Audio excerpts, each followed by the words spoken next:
வெள்ளித்திரையில் எத்தனையோ படங்கள் வந்திருந்தாலும் ஒரு சில படங்களை மட்டும் திரும்ப திரும்ப பார்க்கும் வகையில் அதில் உள்ள காட்சிகள் நம்மளை இழுக்கும். அந்த வகையில் த்ரில்லர் மற்றும் சஸ்பென்ஸ் நிறைந்த படமாக சில படங்கள் மீண்டும் பார்க்கும் வகையில் அமைந்திருக்கிறது. அப்படிப்பட்ட படங்களை பற்றி தற்போது ஒரு தொகுப்பாக பார்க்கலாம். முதலாவதாக ஊமை விழிகள். அரவிந்த் ராஜ் இயக்கத்தில் விஜயகாந்த், கார்த்தி, ஜெய்சங்கர், அருண்பாண்டியன் மற்றும் பலர் நடிப்பில் இப்படம் 1986ஆம் ஆண்டு வெளிவந்தது. இந்த படத்தை விட வேற எந்த படமும் பெஸ்ட் சைக்கோ த்ரில்லர் படம் என்று சொல்ல முடியாது.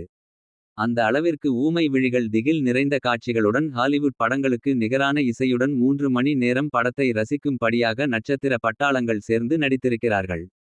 ஹோட்டலுக்கு வரும் பெண்கள் மர்மமான முறையில் கொலை செய்யப்படுவதை பத்திரிகையாளர்கள் தற்கொலை என்று சொல்லிய நிலையில் ஒரு நிபுணர் மட்டும் அது கொலைதான் என்று கண்டுபிடிக்கும் விதமாக கதை நகரும். அந்த வகையில் ஹோட்டலுக்கு வரும் பெண்களின் கண்விழிகளுக்கு மயங்கி போன ஒருத்தர் மர்மமான முறையில் பெண்களை கொலை செய்து விடுவர். இவருக்கு உதவும் வகையில் ஊர்கிழவி தகவலை கொடுப்பார். இதை கண்டுபிடிக்கும் விதமாக விஜயகாந்த் அவருடைய நடிப்பை பிரமாதமாக கொடுத்திருப்பார். இந்த படத்தை நீங்கள் பார்த்திருந்தால் வீடியோவை லைக் செய்யவும். அடுத்த படம் 24 மணி நேரம். மணிவண்ணன் இயக்கத்தில் 1984ஆம் ஆண்டு மோகன், சத்யராஜ், நளினி நடிப்பில் 24 மணி நேரம் ஒரு த்ரில்லர் படமாக வெளிவந்தது. இப்படத்தில் சத்யராஜ் என் கேரக்டரையே புரிஞ்சிக்க மாட்டேக்கீர்களே என்று தொடர்ந்து பெண்களை கொடுமைப்படுத்தி அட்டகாசம் செய்வார். இவரால் பாதிக்கப்பட்ட மோகன் இவரை பழிவாங்கும் விதமாக 24 மணி நேரத்தில் கெடுவைக்கும் காட்சிகள் ஒவ்வொன்றும் பதபத வைக்கும் அளவிற்கு த்ரில்லர் ஆக இருக்கும். மூன்றாவது படம் ராட்சசன். ராம்குமார் இயக்கத்தில் விஷ்ணு விஷால், அமலா பால் நடிப்பில் 2018ஆம் ஆண்டு ராட்சசன் திரைப்படம் வெளிவந்தது. இப்படம் முழுக்க முழுக்க சீரியல் கில்லர் மற்றும் சைக்கோ கில்லர் வைத்து கதை நகரும்.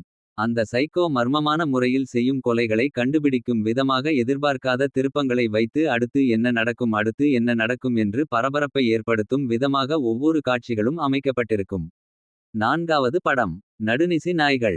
கௌதம் மேனன் இயக்கத்தில் 2011ஆம் ஆண்டு சமீரா ரெட்டி, வீரா நடிப்பில் நடுநிசி நாய்கள் திரைப்படம் வெளிவந்தது. தாயில்லாமல் வளரும் ஒரு சிறுவன் தந்தை செய்யும் அக்கிரமத்தை பார்த்து வளர்ந்து மனரீதியாக பாதிக்கப்பட்டிருப்பார்.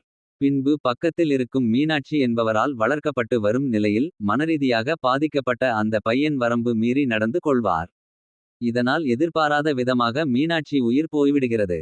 சைக்கோ கேரக்டராக இருக்கும் வீரா தொடர்ந்து பெண்களை கடத்தி கொண்டு அவர்களை துன்புறுத்தி அதை பார்த்து சந்தோஷப்படும் விதமாக சைக்கோ படமாக இருக்கும். ஐந்தாவது படம் தீரன் அதிகாரம் 1. வினோத் இயக்கத்தில் 2017ஆம் ஆண்டு கார்த்தி, ராகுல் பிரீத் சிங் நடிப்பில் தீரன் அதிகாரம் 1 திரைப்படம் வெளிவந்தது. இப்படம் ஒரு ஆக்ஷன் த்ரில்லர் படமாக ஒவ்வொரு காட்சிகளும் நகரும். அதாவது தனியாக இருக்கும் வீட்டை நோக்கி கொள்ளையடிக்கும் கும்பல்கள் நோட்டமிட்டு அந்த வீட்டிற்குள் புகுந்து பணம் கொள்ளை மற்றும் அவர்களிடம் கொடூரமாக நடந்து கொள்ளும் விதமாக தொடர்ந்து சம்பவங்கள் ஏற்பட்டே வரும். மொத்த காவல்துறையே கண்டுபிடிக்க திணறிய ஒரு கொள்ளை கூட்டத்தை தேடிச் செல்லும் ஒரு காவல் அதிகாரியின் பயணமும் துரத்தலும் வியூகங்களும் பர்சனல் வாழ்க்கையும் என விரிகிறது பின்மேற்கோள்குறி தீரன் அதிகாரம் 1. வழக்கமான கமர்ஷியல் போலீஸ் படங்களில் காண்பிக்கப்படுகிற முறையிலிருந்து சற்று விலகி நிறைய யதார்த்த விவரங்களோடும் ஆவணப்பதிவுகளோடும் கதை சொல்லியிருக்கிறார் இயக்குனர் வினோத். 1995 முதல் 2005 வரை பெங்களூரு, கும்மிடிப்பூண்டி, சென்னை தேசிய நெடுஞ்சாலையோர வீடுகளில் கொலைகளை அரங்கேற்றிய ராஜஸ்தான் மாநில பவாரியர் என்ற பெயர் திரைப்படத்திற்காக மாற்றப்பட்டுள்ளது. கும்பலை தமிழக காவல்துறை சுற்றி வளைத்து சட்டத்தின் முன் நிறுத்திய உண்மைச் சம்பவத்தை தழுவி உருவாகியிருக்கிறது படம். 10 வருடங்களுக்கும் மேல் தமிழக காவல் துறைக்கு சவாலாக இருந்த ஹைவே டீகாய்ட்ஸ் ஐ பிடிக்க நடந்த தேடலும் துரத்தலும் பற்றி தீரனின் கார்த்தி அறிமுகத்துடன் சொல்ல ஆரம்பிக்கிறார்கள். போலீஸ் பயிற்சிக்காக லோக்கல் போலீஸ் ஸ்டேஷனில் பல்வேறு வேலைகளில் அமர்த்தப்படுவது. கூடவே பிரியாவுடன் ரகுல் பிரீத் சிங் காதல், கல்யாணம், வேலையில் நேர்மையாக இருந்ததற்காக பணிமாற்றம் என படபடவென கடக்கின்றன சில அத்தியாயங்கள்.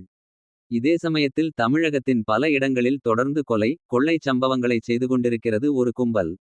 இந்த வழக்கு கார்த்தியிடம் வர துப்பு தேடி போகிறார். கிடைப்பதோ கொள்ளையர்களின் கைரேகை, ஒரு செருப்பு, நாட்டு துப்பாக்கியின் டோட்டா, சில காலி பான்பராக் பாக்கெட்டுகள் மட்டுமே. கைரேகைகள் எதுவும் பழைய குற்றவாளிகளுடன் பொருந்தவில்லை. அவர்கள் யார், எங்கிருந்து வந்தார்கள், கொள்ளையடித்துவிட்டு எங்கு செல்கிறார்கள், அவர்களின் நெட்வொர்க் எப்படிப்பட்டது, அவர்களை எப்படி பிடிப்பது என எந்த கேள்விக்கும் பதில் கிடைக்கவில்லை.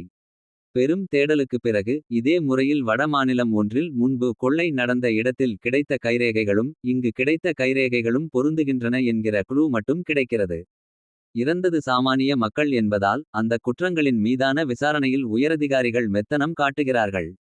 அதே கொள்ளையர்களால் ஆளுங்கட்சி ஒருவர் கொல்லப்பட காவல்துறை உடனடியாக முடுக்கிவிடப்படுகிறது. குற்றவாளிகளின் கைரேகைகள் மற்றும் கேஸ் ஃபைல்களுடன் இந்தியா முழுக்க குற்றவாளிகளை தேடி தன் குழுவுடன் புறப்படுகிறார் கார்த்தி. இந்த ஆபரேஷன் எப்படி நடந்தது, குற்றவாளிகள் யார், அவர்களின் பின்னணி என்ன, அவர்கள் பிடிபட்டார்களா என்பதைப் பற்றி விளக்குகிறது பின்பாதி. பிரிட்டிஷ்காரர்களால் வரையறுக்கப்பட்ட குற்றப்பரம்பரைகள். அவர்களின் இன்றைய வழித்தோன்றல்கள். ஓநாய் வழிபாடும் வேட்டை முறையும் செய்வது குற்றம் என்றே தெரியாமல் அத்தனை மூர்க்கமாக கொலைகளை நிகழ்த்தும் கூட்டம். அதற்கான பின்னணி என எடுத்துக்கொண்ட நிஜ சம்பவத்துக்குப் பின்னால் இருக்கும் கதைகளை ஆராய்ச்சி செய்து அதை படத்தில் காட்சிப்படுத்தியிருக்கிறார் இயக்குனர். படத்தில் வரும் சண்டை காட்சிகள் தவிர்த்து காவல்துறை சார்ந்த டீட்டெயிலிங், கிரைம் சீன், கைது செய்யப்படும் மறியல்காரர்களுக்கான உணவு தண்ணீர் போன்றவற்றிற்காக வருடத்திற்கு 2-3 லட்சம் ஆகும் செலவை அரசாங்கம் கவனிக்காமலிருக்கிறது. அந்த செலவீனங்கள் லஞ்சம் மற்றும் மாமூல்கள் மூலமே அட்ஜஸ்ட் செய்யப்படுகிறது என்ற உண்மை நிலவரத்தை போட்டுடைத்தது என குற்றம். காவல் இரண்டுக்குமான பின்புலங்கள் நுட்பமாக படத்தில் காட்டப்பட்டிருக்கின்றன. முக்கியமாக கண்டம் விட்டு கண்டம் தாண்டும் நினைத்தவர்களை எல்லாம் சுட்டு தள்ளும் சூப்பர் போலீஸாக காட்டாமல் சார் ஓட முடியலை சார் என சுருண்டு விழும் அடி வாங்கும் நார்மல் போலீஸாக எல்லாரையும் காட்டியிருப்பதற்காகவே பாராட்டலாம். கார்த்தி நடிப்பை மிகவும் பாராட்டலாம். 5 படங்களும் எனக்கு மிகவும் பிடித்த படங்கள். உங்களுக்கு எந்த படம் பிடிக்கும் என்பதை தெரியப்படுத்தவும். இந்த வீடியோ பிடித்திருந்தால் கண்டிப்பாக சப்ஸ்கிரைப் செய்யவும். எனது பெயர் எம். எஸ். ஹரி. நன்றி நண்பர்களே.